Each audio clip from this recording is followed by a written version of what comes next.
On sent déjà la démarcation de Souchon, le petit côté je constate, mais je critique en même temps, quoi. Oui, un peu. C'est pas une chanson douce, Poulailler Non, Son. un peu Il y a satirique, oui. satirique. Oui, oui. En rentrant un peu dedans. Oui, oui, Ouais. Laurent, il me dit toujours vas-y, toi, t'es fait pour balancer. Balance, vas-y. Ton meilleur truc, c'est Poulailler Son. Vas-y, c'est là-dedans qu'il faut que t'aies un truc incisif, narquois, l'air de te foutre du monde et tout ça. Il aime bien que je fasse ça. Alors, Mais lui, il veut pas le faire, hein, lui. Oui, c'est touchant. Mais Souchon, c'est touchant aussi parfois, hein, dans certaines chansons.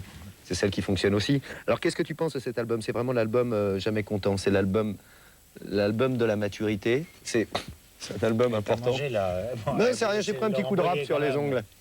C'est la manucure. Excuse-là, c'est une manucure que j'ai derrière qui me... Tu veux dire Bien, ma quoi, mère. là? Tu m'as demandé une question. Jamais Content, c'est vraiment un album très important, un pilier, quoi, en 77. J'ai eu du succès. Ça a fait comme une sorte de petit phénomène un peu de société. On parlait beaucoup de moi dans tous les journaux. Et puis j'ai fait un spectacle à l'Élysée-Montmartre où j'ai eu pas mal de succès. Puis voilà. Alors tout ça, ça change la vie, le regard des gens. Quand je te dis, on me considérait comme quelqu'un.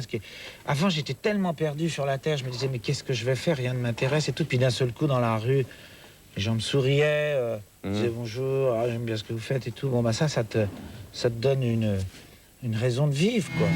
Je me suis sauvé en Angleterre, je faisais le Frenchman super le vert. Je me teignais les cheveux, les sourcils pour être plus brun, pour faire viril.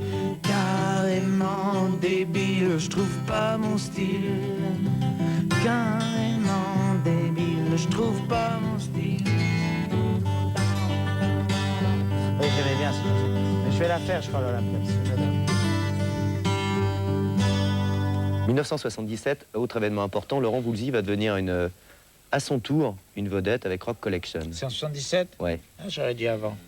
Oui, oui, bah oui, alors il a fait Recollection, oui. On a fait Recollection. Puis... Ça, c'était toi avant la vedette. C'était Souchon Voulzy, mais il y avait un vecteur communicatif, oui, oui. c'était Souchon. Oui, oui. Et là, maintenant, il y en a deux. Oui. Enfin, Alors justement, je trouve que ça, c'est une réussite de...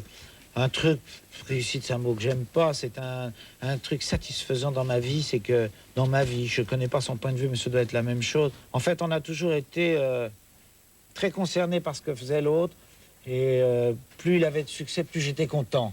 Alors que j'ai eu peur quand il a fait son premier... Quand il a sorti Rock Collection, j'ai eu peur de moi, en me disant, je vais peut-être être jaloux. Quand il a commencé à vendre 1 million, 2 millions, 3 millions de disques et tout, je me disais, attends, ça devient de la folie furieuse, là. et je me disais, je vais peut-être être jaloux de ça. Ouais. Et en fait, ça n'a jamais fait ça. Je me suis toujours dit, plus il est star, plus ça marche, Laurent, et plus ça me rendait heureux. Donc ça, c'est une satisfaction. Tu vois ce que je veux dire? Ouais. Ça m'a fait plaisir de réagir comme ça. On a tous dans le cœur